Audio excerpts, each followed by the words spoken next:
tapi mereka sekedar pengikut buta dari yang dijadikan martir oleh Muhammad Rizik Shihab dan elit-elit FPI untuk memupuk simpati dengan tidak menghadiri panggilan Polri, kan setidak-tidaknya sudah 2 kali, besok ketiga kali ini, ya, dan menghalang-halangi anggota Polri menjalankan tugasnya. Ini sudah bisa menurut saya digolongkan sebagai obstruction of justice.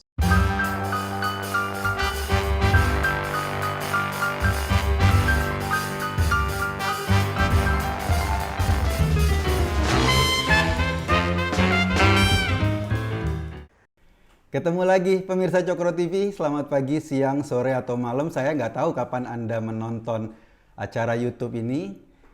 Perkembangan makin menarik. Hari ini polisi menetapkan Rizik Shihab sebagai tersangka kasus pelanggaran Undang-Undang Karantina Kesehatan. Dan kemarin kita saksikan ada peristiwa penembakan atau peristiwa tewasnya 6 orang anggota FPI sebagai pengawal Rizik. Hari ini kita kedatangan tamu, Bang Hendardi, salah seorang tokoh pejuang HAM dan juga sekarang pendiri Setara Institute. Selamat sore Bang Hendardi. Selamat sore Mas Eko. Selamat sore. Terima kasih sudah hadir dan kita nemenin saya ngobrol pada siang hari ini. Tentu saja banyak orang ingin tahu nih Bang, perkembangan kasus terakhir. Anda pasti punya pandangan nih tentang misalnya Rizik yang sekarang jadi tersangka statusnya. Mungkin Bang Hendardi bisa kasih komentar sedikit tentang itu Bang ke kita Bang. Iya, begini, hari ini memang ditetapkan Rizik dan 5 orang lainnya sebagai tersangka untuk pasal 160 dan 216 KUHP. Ini pasal tentang penghasutan terkait kerumunan. Selain KUHP tadi juga ada dijerat ya dengan Undang-Undang Karantina, betul, dengan Undang-Undang Karantina nomor 6 ya, pasal 93 karantina kesehatan. Ya, jadi karena peristiwa-peristiwa terutama di Petamburan. Jadi tidak ada kaitannya dengan yang soal 6 orang yang dari FPI yang tertembak kemarin. Ya, di penembakan kemarin, ya. Kalau menurut Abang, apakah langkah polisi itu sudah tepat Bang menjadikan Rizik sebagai tersangka? Karena di luar pasti ada isu soal kriminalisasi ulama dan lain-lain ini. Itu sudah tepat apa yang dilakukan polisi. Saya kira begini, upaya Polri menegakkan hukum atas dugaan pelanggaran protokol kesehatan yang mengiringi kepulangan MRS ini dan juga safari dakwahnya sejauh ini itu memasuki satu babak baru dan menimbulkan kontroversi lanjutan. Selain pembangkangan hukum yang dilakukan dengan tidak menghadiri panggilan Polri, kan setidak-tidaknya sudah 2 kali, besok ketiga kali ini, ya, dan menghalang-halangi anggota Polri menjalankan tugasnya. Ini sudah bisa menurut saya digolongkan sebagai obstruction of justice, upaya menghalang-halangi hukum, penegak hukum atau keadilan, ya. Dan dia juga, tapi di samping itu ada soal yang lebih berbahaya lainnya juga adalah, dan saya kira pantas kalau kemudian dijerat menjadi tersangka dalam ini karena dia memunculkan satu kecemasan baru di publik, yaitu potensi penyebaran COVID-19 yang justru sedang kita coba hadang ini ya, terutama dengan ketika yang bersangkutan kabur dari rumah sakit UMI ya, dengan kondisi yang kita juga nggak jelas apakah dia positif atau negatif COVID-19. Itu saya kira jadi sangat pas kalau polisi kemudian menetapkan yang bersangkutan sebagai tersangka, karena ini juga terutama adalah bukan terhadap dirinya aja tapi mengkhawatirkan banyak orang lain. Jadi bukan cuma membahayakan keamanan, juga membahayakan kesehatan Bang ya? Betul, itu dan ada aturan hukumnya sekarang. Bang, kalau soal tewasnya 6 orang pengawal Rizik itu gimana menurut Abang itu? Apakah penanganannya harus sekeras itu atau gimana Bang? Kita baru mendengar dari keterangan Kapolda Metro Jaya dan Pangdam Jaya, itu secara terbatas sebetulnya ya. Jadi agak sulit mengomentari lebih jauh apakah ini suatu hal yang benar ya ataukah apakah itu keterangan itu benar atau tidak benar dan sebagainya. Tetapi saya ingin mengatakan bahwa memang di satu sisi polisi memaparkan alasan objektif adanya ancaman terhadap jiwa manusia ya anggotanya, dan di sisi lain penggunaan senjata api oleh Polri dalam mengatasi suatu peristiwa tertentu itu tetap harus mengacu pada prosedur-prosedur yang ketat dan harus dapat dipertanggungjawabkan ya. Dan ini ada 2 konvensi PBB setidak-tidaknya yang menjadi acuan kita dan kemudian sudah dikonversikan sebagai peraturan melalui peraturan-peraturan Kapolri, peraturan nomor 1 dan peraturan nomor 8 kalau nggak salah tahun 2009. Itu pertama tentang penggunaan alat-alat kekerasan dan senjata api oleh aparat hukum, dan yang kedua tentang kode etik aparat penegak hukum. Nah, keduanya ini adalah landasan ya di dalam aparat hukum bergerak, pertanggungjawabannya ada di sini. Nah, itu ada peraturannya. Jadi nanti kita mesti juga dalam kasus penembakan ini, saya kira sejauh bahwa senjata-senjata itu yang ditunjukkan oleh Kapolda itu adalah memang senjata milik anggota dari FPI, maka pembelaan Polri atas jiwa anggotanya yang terancam itu bisa diterima ya. Namun demikian tetap saja ini harus memenuhi suatu standar yang ditetapkan di dalam peraturan-peraturan itu. Karena itu saya memang bukan mengusulkan, tapi memang sudah berjalan kan peristiwa ini kemudian diambil alih oleh Mabes Polri dan kemudian divisi Propam ya, profesi dan pengamanan Mabes Polri kemudian melakukan penyelidikan. Itu memang prosedurnya. Apakah misalnya senjata-senjata betul ada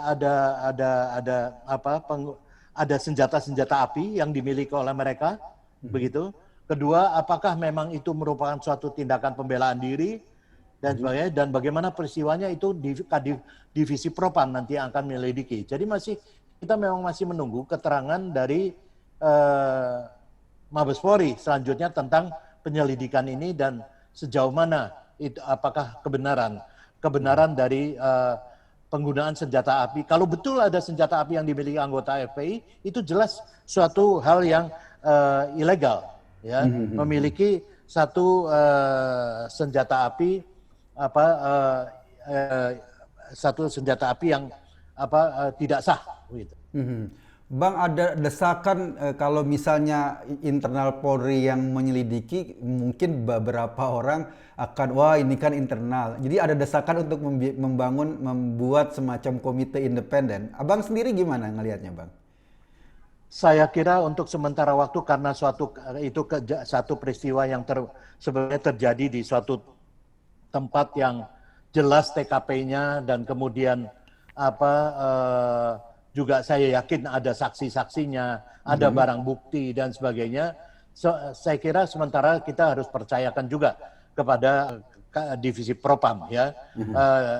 Kalau sedikit-sedikit kita harus bentuk tim ini, tim itu dan sebagainya. Yang kedua harus diingat bahwa bukan tidak ada tim juga yang menyelidiki, misalnya ya Kompolnas sendiri sebagai lembaga pengawas Polri, dia pasti juga melakukan penyelidikan. Kemudian Komnas HAM sebagai komisi yang bergerak di bidang hak asasi manusia, pemantau hak asasi manusia, tentu saja mereka akan membentuk tim sendiri. Jadi saya kira sudah ada ini. Jadi jangan sedikit-sedikit kemudian kita membentuk tim-tim yang sebetulnya sudah ada pihak-pihak yang juga bisa bertanggung jawab terhadap hal tersebut. Iya, Bang, dalam berbagai kesempatan atau dalam berbagai ceramahnya, Rizik dan aktor-aktor yang ada di FPI itu kan sering mengkomunikasikan kata-kata kekerasan, penggal kepala, dan segala macam. Menurut Abang, apakah kondisi kita saat ini dengan narasi-narasi kekerasan itu cukup berbahaya bagi kelangsungan kehidupan beragama kita, Bang, atau kehidupan berbangsa kita? Iya, tentu saja itu hal-hal yang saya kira kami Star Institute dan sebagainya dan beberapa banyak lembaga lain seperti Wahid Institute dan lain-lain yang bergerak di bidang soal intoleransi dan sebagainya mengingatkan berulang-ulang ya bahwa narasi-narasi semacam itu akan mendorong ya publik pada satu situasi yang buruk. Dan juga saya kira peristiwa terakhir penggunaan senjata api misalnya, jika itu benar, ini nggak bisa kemudian dimanipulasi seolah-olah mereka adalah syuhada, ya, sebagaimana klaim dari FPI, ya, tapi mereka sekedar pengikut buta dari yang dijadikan martir oleh Muhammad Rizik Syihab dan elit-elit FPI untuk memupuk simpati. Banyak pernyataan-pernyataan atau statement-statement yang tadi Mas Eko sampaikan yang sebetulnya sudah bisa dijerat oleh kepolisian. Menurut saya polisi cukup sabar di dalam menghadapi hal-hal semacam ini yang seharusnya ini ujian dari Polri untuk kembali menegakkan hukum, ya. Tindakan hukum yang tegas, terukur dan akuntabel untuk menangani berbagai tindak pidana termasuk berbagai ujaran kebencian yang dilakukan oleh organisasi-organisasi pengusung aspirasi intoleran, premanisme berjubah agama, dan elit-elit yang menjadi konflik entrepreneur di belakang mereka ini mesti dilakukan. Dan saatnya ini polisi menegakkan hukum kembali untuk mengembalikan juga kepercayaan masyarakat. Bang, beberapa lembaga internasional itu mengkategorikan FPI sebagai organisasi teroris lokal gitu. Bang sendiri melihatnya apakah penilaian itu sudah tepat atau sebetulnya berlebihan, Bang? Ya sebetulnya begini, terorisme itu kan puncak daripada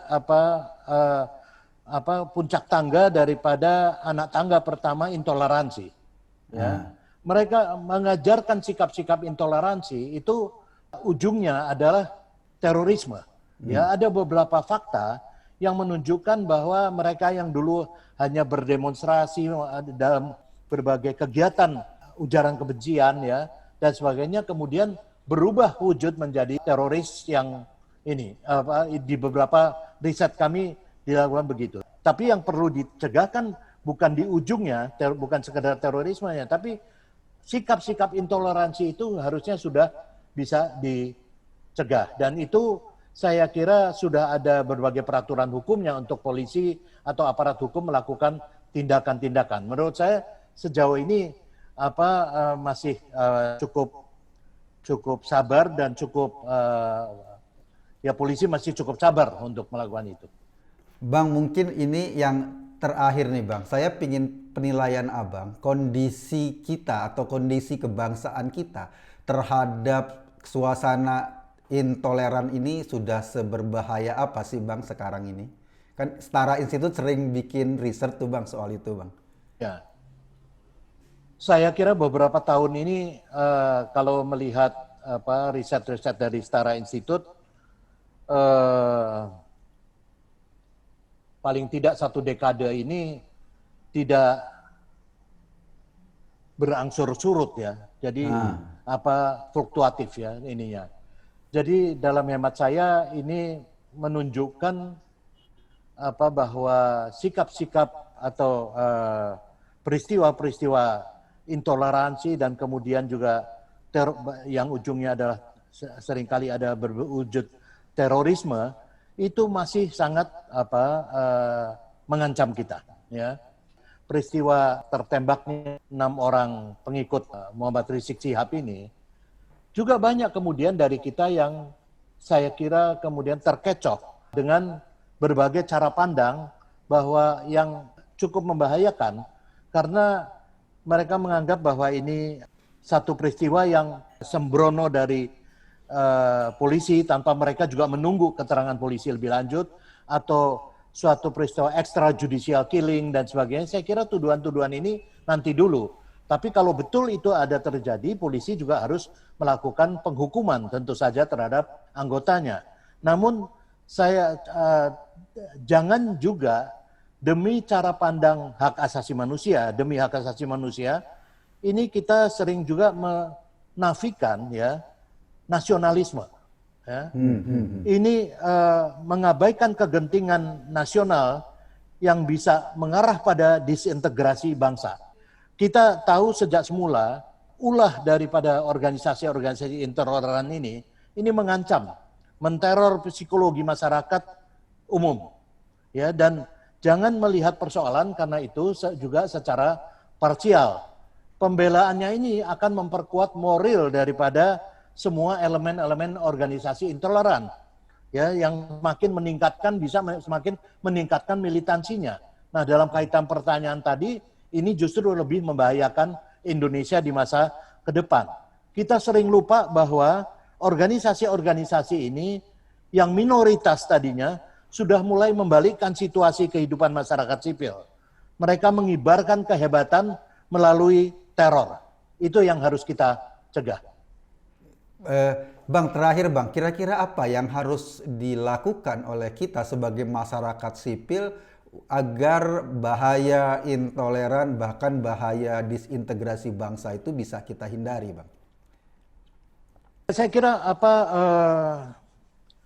ini memang begini, banyak problem tentu saja, terutama problem sekarang kan dengan berkembangnya media sosial dan sebagainya, itu bukan soal yang mudah juga ya kita mengendalikan itu.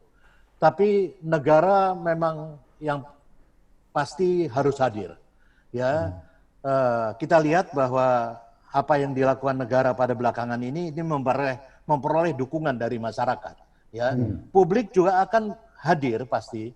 Jadi saya kira peran dari aparat hukum, aparat negara untuk hadir di dalam peristiwa-peristiwa intoleransi semacam ini harus ada. Dengan begitu masyarakat juga harus diajak untuk kemudian ikut hadir. Nah, masyarakat sendiri mendorong ya agar sikap-sikap intoleran itu dihindari atau dicegah. Unjuk rasa menentang satu paham tertentu dan sebagainya, atau pendirian rumah ibadah dan sebagainya. Ini masyarakat juga harus bangkit untuk melawan ini. Ya, memang pada seringkali aparat negara juga terlambat, tapi aparat juga harus kita dorong untuk bertindak agar kita juga bisa mengikuti ini mereka. Kalau kita juga mendiamkan ini semua, dari yang kecil ini menjadi besar dan ini menjadi terus-menerus akan terjadi. Terima kasih Bang Endardi, ini diskusi yang luar biasa, setidaknya kita bisa dapat perspektif dalam kondisi yang kabur ini dengan informasi yang berseliweran. Dari satu kesimpulan, kita penting untuk menunggu informasi lanjutan dari kepolisian yang pasti pihak Propam, Mabes Polri sudah membuat semacam tim untuk menindaklanjuti beberapa persoalan, misalnya penembakan yang terjadi kemarin. Dan yang kedua, yang pasti kita sebagai masyarakat penting untuk mempercayai institusi resmi sebelum memang sebelum faktanya bisa kita dapatkan. Dalam kondisi seperti ini, kepercayaan pada institusi resmi memang penting untuk kita kedepankan. Bang Endardi, terima kasih di diskusi seruput kopi kita hari ini. Kalau ada kopinya, kita ngopi dulu, Bang. Sama-sama kita bahas. Ya.